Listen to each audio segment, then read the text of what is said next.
Hello.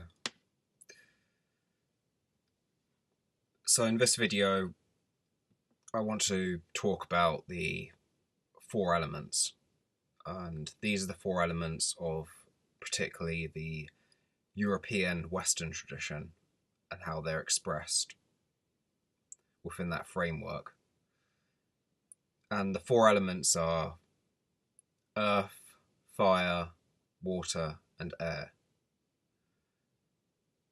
And the four elements make up the physical universe. Without the four elements, the whole entire physical universe would fall apart, and that's just an obvious observation. But I want to get more into the esoteric and magical applications of the elements and what they mean on a more esoteric level. So I'm going to be reading out some information on the four elements. So earth, water, air, fire, and spirit. The system of the magical elements has also had a good deal of scorn heaped on it in the last few centuries, and like the traditional theory of the planets, it also deserves a good second look. The theory of the elements can be traced back to the Greek philosopher and mystic Empedocles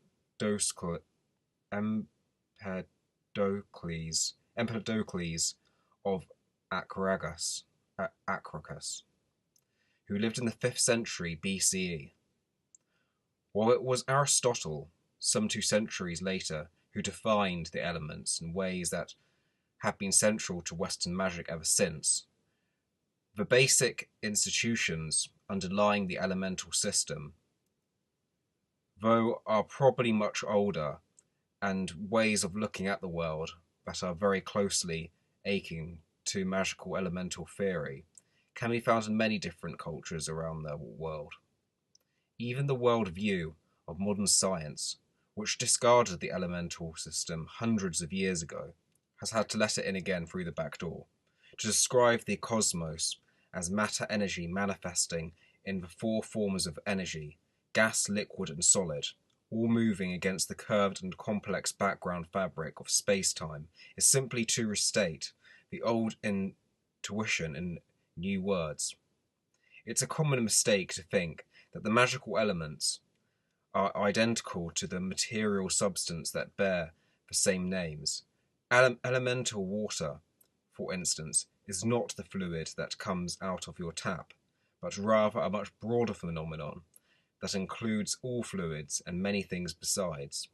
When the ancient law states that water, along with each of the elements, is present in all things, it's not saying that the chemical compound dihydrogen oxide H2O is contained in all other substances, but rather that all things in the universe of our experience have a watery side, an aspect or function that corresponds to the magical element of water. It's best, in fact, to think of the elements primarily as patterns of experience that we encounter in one form or another at every moment. As the scientists' 4 states of matter energy may suggest, the 4 elements can be understood on any level as 4 forms of one original substance, and this substance can pass from one form to another through patterns of transformation based on the qualities of the elements. Each element has 2 qualities, and each quality is shared by 2 elements. The qualities are warm, cold, dry, and moist, and relate to the elements in the following traditional diagram. And That's the diagram there. Can't really see the words on it though, but anyway.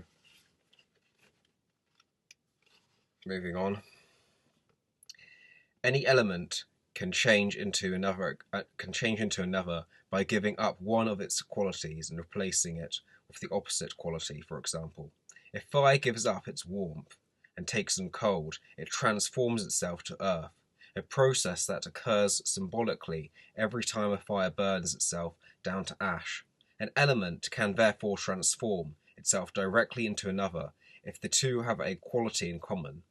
Between elements that have no quality in common, such as water and fire, transformations are indirect, and a third element plays the mediating role. For example, water will not transform itself directly into fire. If the water first transforms itself into air by chasing cold for warmth through the air can then become fire by shedding moistness for dryness. Even though the substances and the magical elements are not the same, this works just as well with the substances themselves. It's useless to try to light a glass of water with a match, but if the water is broken down into its airy components, the gases hydrogen and oxygen, the result will catch fire explosively. The fifth element, spirit, represents the influence of higher levels of being on the interplay of the four other elements. If its influence is brought into the diagram shown above, another pattern emerges, one that is familiar to most modern practitioners of magic. In practical use, since spirit simply serves as a marker for whatever higher level factors are in play in a given situation, it has few correspondences of its own, and none that are used in standard natural magic. Its presence should always be kept in mind, for it's often the effect of these higher level factors that spells the difference between success and failure. In magical workings, still in the material that follows, we'll mostly be discussing 4 elements, not 5. Like the planets, the four elements have their own realms of influence in human life and the world. They represent the basic realities of the universe as we experience it most of the time, and it's wise to keep them and their correspondences well in mind when planning any magical work that deals primarily with matter or with the hard and fast details of everyday life.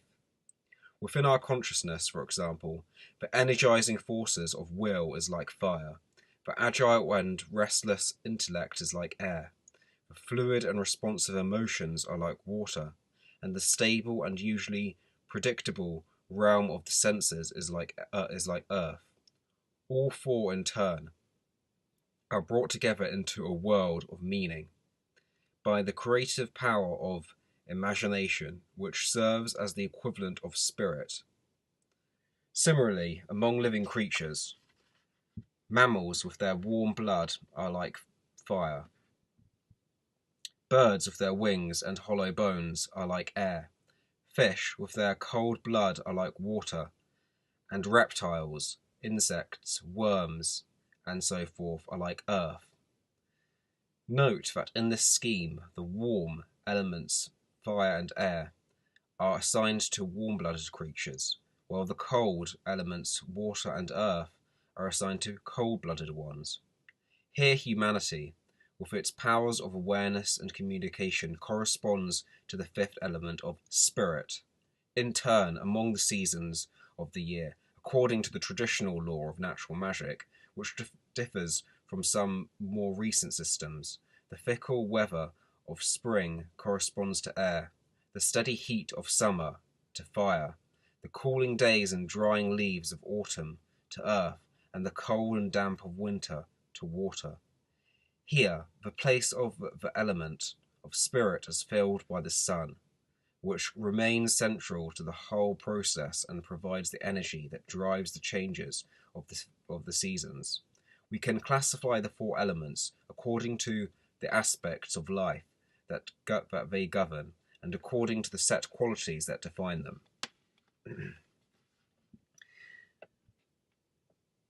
Earth, cold and dry. The element of earth governs solid physical matter and all things connected with it. Agriculture, mining, and all that relates to the ground and what lies under it, the solid parts of the physical body, such as bones and muscles, and the sense of touch. It also governs employment, money, and physical property. Substances ruled by earth include barley, coltsfoot, horsetail, mandrake, and patchouli. Water, cold and moist. Water governs liquid physical matter and all related things, oceans, lakes, rivers and streams, fertility and reproduction. The liquid parts of the physical body, such as blood and lymph, the emotions and the sense of taste. It also rules social and sexual interactions between people and is associated with happiness generally. Substances ruled by water include iron, green jasper, lily, seashells, and turquoise. Air, warm and moist. The element of air governs gaseous physical matter and all associated things. The atmosphere, the winds and weather, the gaseous parts of the physical body, such as air in the lungs and the nervous system, the intellect and the sense of smell. In the social realm, it governs communication, but also conflict, violence and pain, and it is associated with suffering generally. Substances ruled by air include borage, elecampane, lapis lazuli, onion, and valerian leaf. Fire, warm and dry. Fire governs physical energy and all things related to it, heat, light, electricity, and radioactivity, the energetic aspects of the body, such as movement and body heat, the will, and the sense of sight. It also governs activity of all kinds, leadership and personal and organizational power.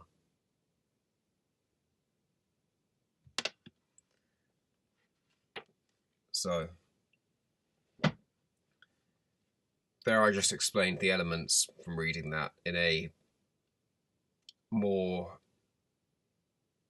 you could say, baseline scientific way to get started, because the elements are in this physical universe. They're not in another dimension, even though they probably have aspects of them do exist in those other dimensions as well, but the elements are in this physical dimension. And now we're going to move on to the elementals, which are entities of a, you could say, infantile consciousness that exist within that particular element. So like us humans, for example, we are a combination of all four of those elements, whereas the elemental is a conscious entity, but is only made from that single element and doesn't need the other, say, three elements that exist to survive. Whereas us humans, we need all four of those elements to survive. Otherwise, we die. We need to drink water. We need to breathe air. We need to get around we need to basically be on land. We need to have heat and warmth in order to, so we don't freeze to death. all these kind of things. I mean, we need the four elements to survive. Otherwise we will, yeah, like I said, just simply won't be able to exist otherwise. So now I'm going to get into the elemental kingdom, and so here goes. For those who are sufficiently sensitive to perceive them, within each of these four elements are nature spirits, which are often pictured as being similar to humans. They are actually composed of etheric energy, a concept of power which is much more subtle than gross physical energy, and so can sometimes be perceived as coloured lights. Their world is that of their own element, so it will take some imagination and practice for you to experience this. All you need to remember is that they are living entities, and you are, like them, part of the rich pattern of life energy. There are many and varied beliefs as to the way that these elementals, as they are known, work. They operate primarily on the mental plane, translating thought forms into physical forms by altering mental patterns into etheric and then physical patterns. They lay down a matrix or framework for manifestation. Each of them seems to have the ability to create a specific form wherever they might be. Even though they are capable of creating form, they do not start off by having a definite character or appearance. Usually, though, they will manifest as an easily recognizable form appropriate for the element they represent. When you see a face in a flower, a shape in a raindrop, or a damp area in the road, take time to look for. You may be seeing an elemental. Usually elementals will show themselves when you least expect it, and often when you are sitting quietly, they have a reality of their own. So do not try to invest them with human qualities. Once you realize that it is the interaction and relationship between you and them which enables them to be seen, you will appreciate that they should be treated with respect. In essence, they are like thought forms. Just as fear and an emotion can generate a psychic black cloud, so elementals, patterns of basic energy, can produce a force field that is recognizable. They materialize whenever they pick up from the thoughts and feelings of mankind.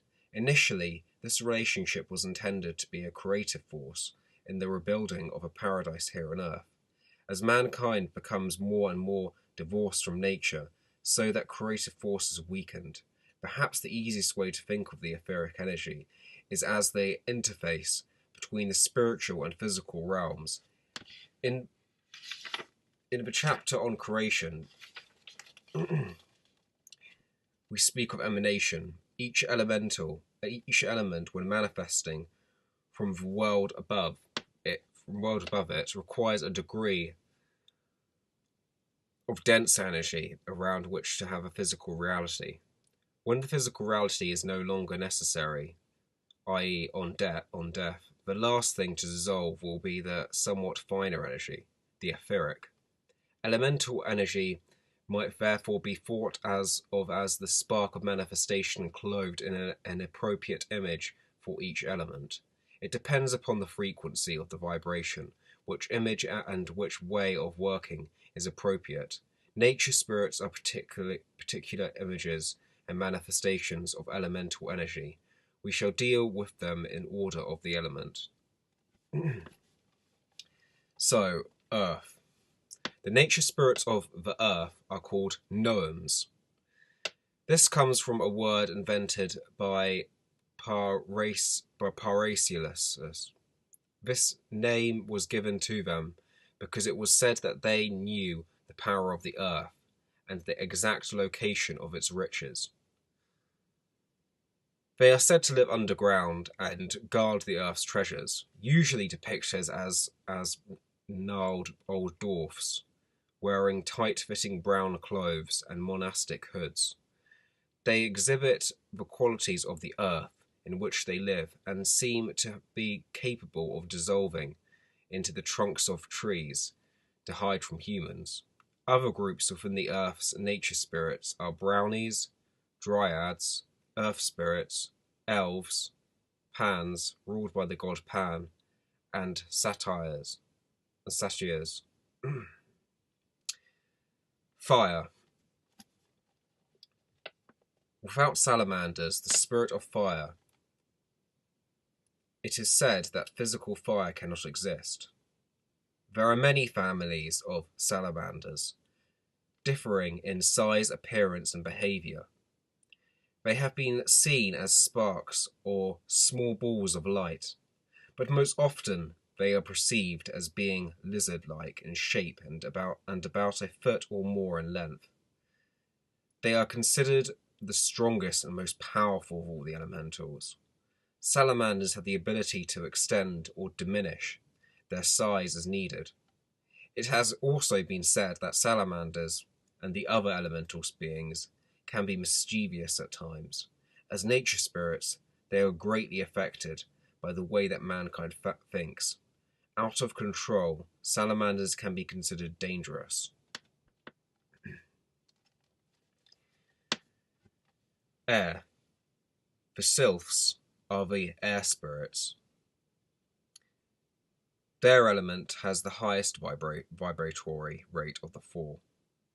They are said to live on the tops of mountains and are volatile and changeable. They work through the gases and winds of the world and vary in size.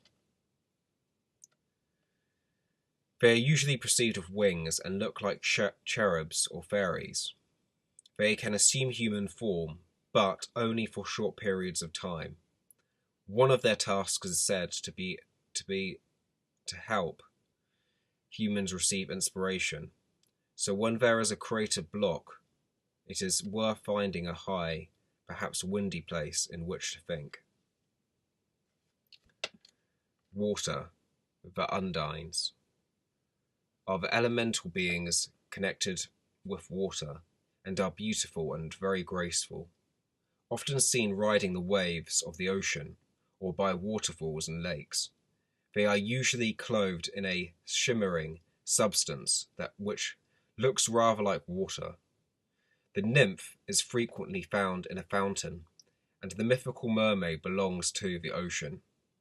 Some undines inhabit waterfalls, others live in rivers and lakes. The undines also work with the plants that grow under the water and with the motion of water. Closely resembling humans in appearance, their size depends on the energy available to them. For they are emotional beings, friendly and able to work with human beings.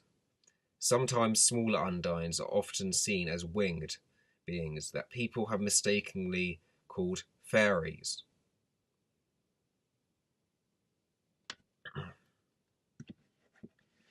So,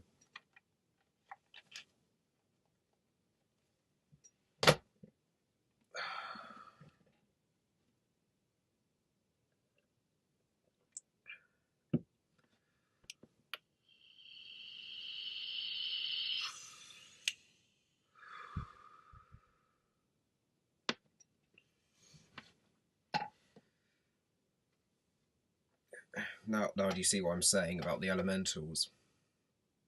The elementals are entities are probably a lower, more of an infantile consciousness than us humans who exist within the elements of nature and walk through the elements of nature and interact with us through the four elements. There are entities which exist in other dimensions which are of a similar consciousness to us, but the elementals aren't. They're more infantile and more amoral, if you will. Not immoral or moral, but amoral. they just don't know any better. So like when they do something like say what interferes within your own life, and it comes across as negative, that's not them thinking in terms of basically they're not mature enough even in their consciousness to be fully manipulative, and probably not even as intelligent enough to do that. So they're more like childlike in their actions. It's more just like they're just kind of like playing around kind of thing. And yes, it probably can get quite annoying sometimes, and can get quite obnoxious even, if they are doing things within your life which come across as negative. They can also do positive things as well, but they don't really have any what you could call evil intentions like certain other entities who are of more of a similar consciousness to us, or on a intelligent playing field to us, so to speak. It's a bit like elementals are more like animals in that sense, but probably have a bit more less instinctual, if you know what I mean. So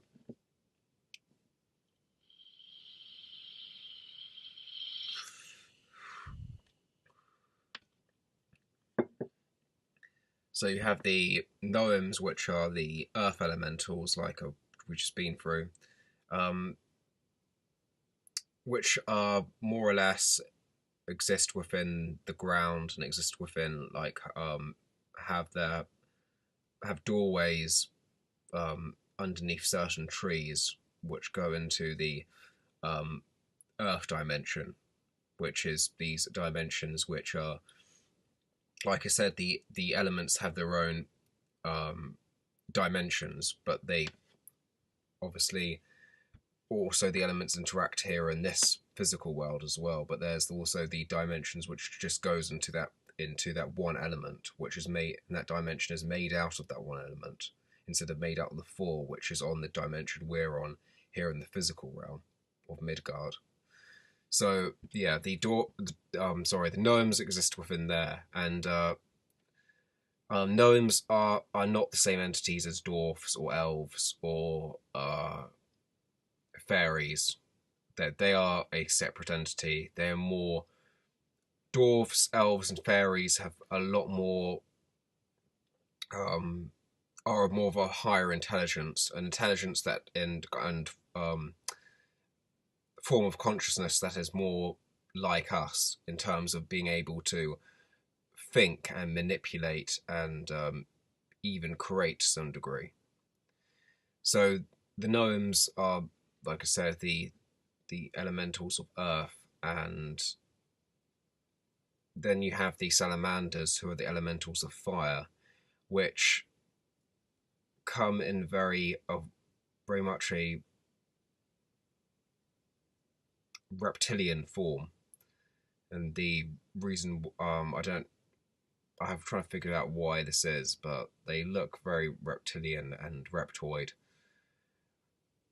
and they come out of the doorways of fire, and the gate to get to the fire dimension is through fire itself, just pure fire in it when it's pure form. Usually you can access this dimension by when you have a bonfire. If you look into the fire long enough and hard enough, you can then access the fire dimension. And I start to see these salamanders like dancing within the fire. They kind of look like they look reptilian like I said, but they also have like but also almost made out of fire, but in the shape of a reptile. And if you want to also know what Noams look like, they don't look like the garden Noam. That's kind of just like a parody and a mere like joke of what they look like. Now they have like like it has described in that book I just read. They kind of like they look like kind of monks, They wear like hoods and carry around like tools and stuff, and they're usually quite. They don't look as friendly as the the garden gnome, for example, as portrayed in popular culture. They look very also quite quite ugly, but from our standards anyway. And then you have the sylphs, which are the air elementals. Now, the sylphs kind of look kind of a cross between a fairy and a angel, but aren't actually either of those things. Fairies aren't air elementals, but they look like what you would see as a stereotypical angel or a fairy, something like that. And they're usually very see-through as well, kind of like also mixed between a ghost. People imagine the stereotype of at least what a ghost looks like, kind of a mix between a ghost, a fairy, and a angel. So that's what these sylphs look like, and they're usually quite see-through, and they're kind of quite beautiful looking. They're not, they're usually very, and they're usually quite feminine looking as well. They're not, even the male ones have a very feminine look to them, and also very ethereal look to them as well. So after that, you have the undines, which are the water elementals. Now, the undines look, you could say, quite like mermaids, really, is the best way of describing what their appearance is like. But will have kind of quite aquatic, you could say fish-like facial features, and even like that the but also look quite humanoid at the same time. Basically, like I said, like just basically look more like mermaids than anything else. Uh, but also very kind of like also see-through as well. Like the sylphs, the air elementals, but like see-through in a different way, in a more kind of aquatic, more um, um, water. How in the same way how water is very see-through. So they are the what I've described there are the elementals. Now, when communicating with the elementals, it's more done in a different way. They won't necessarily speak to you through tongue. They don't have the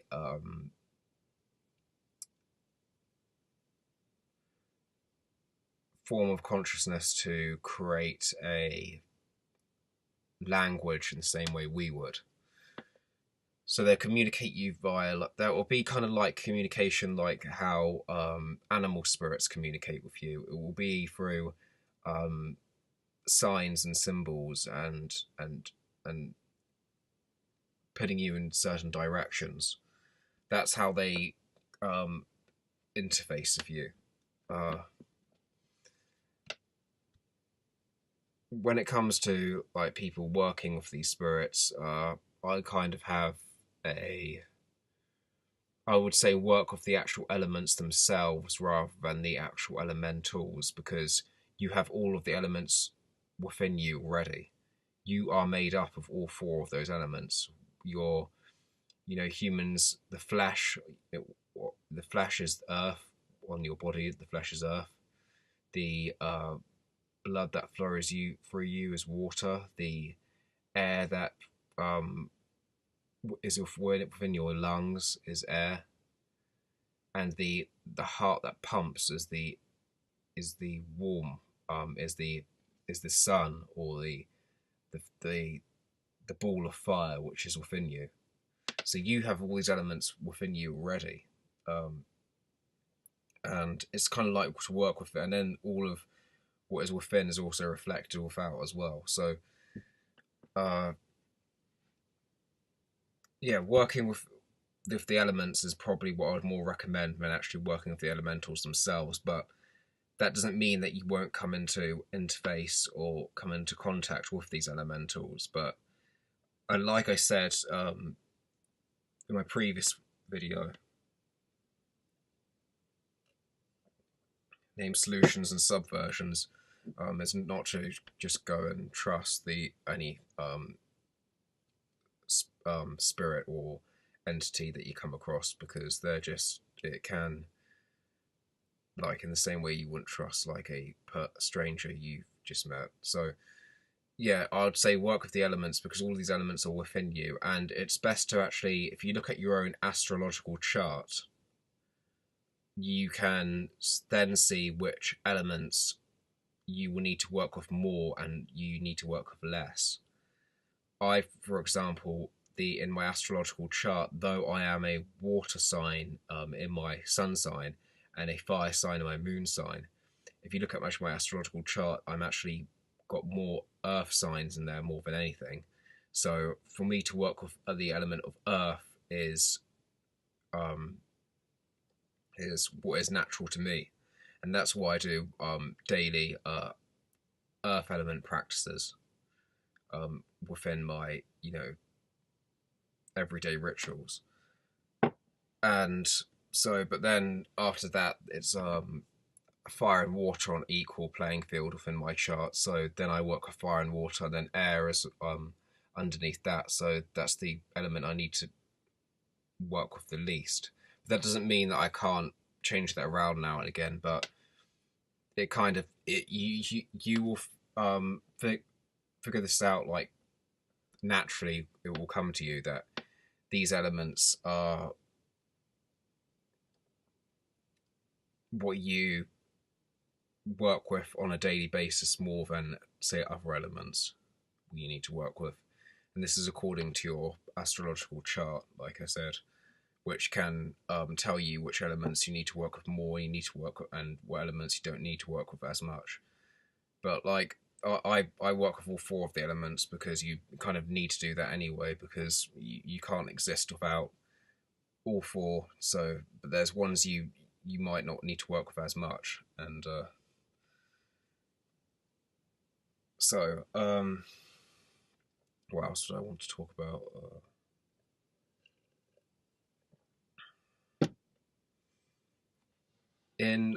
I know in other traditions outside of the Western European tradition, there's I've forgotten. I think it's in the must be in the Chinese version of the elements. They have I think it's water, earth, fire, wood, and metal. And personally, that's not the framework I work from, because I'm coming from a more European, Western focused way of magical and shamanic practice. But there's other different around the world, different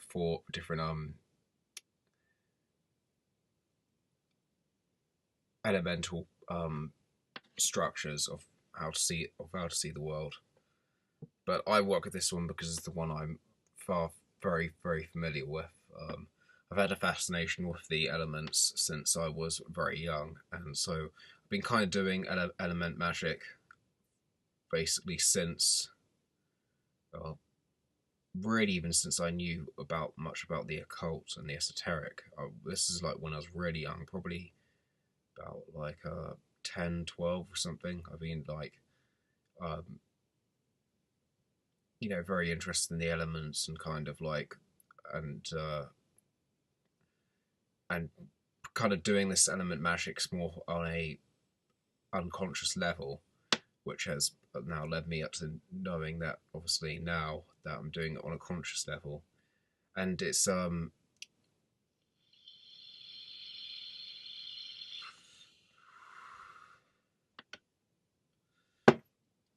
basically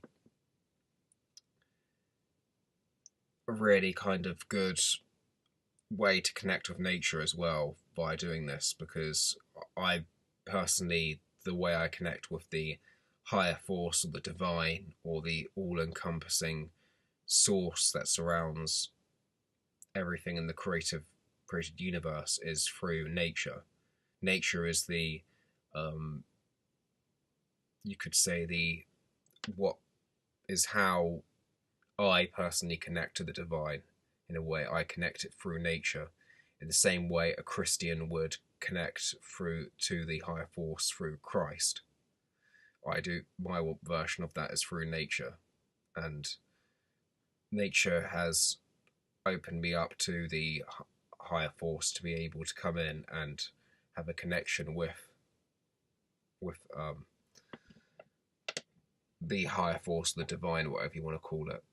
So the elements are also a fundamental part of nature and a fundamental part of who we are as well. And this is the why I think the working of the elements is very important. And like even there's also many other stuff like to work with within the magical and shamanic framework that I'm coming from, but the elements is a fundamental part, and I would say connection to the elements is, I think, a very good introduction into a natural magical framework of magic, a magical framework of shamanic practice. So yeah, so that's what I wanted to say for now. I might do more actually videos on the elements in the future, but I do want to do a lot more other stuff on, because there's so many like information I need to talk about here on this channel. But that's what I wanted to say for now on this subject, and speak to you next time.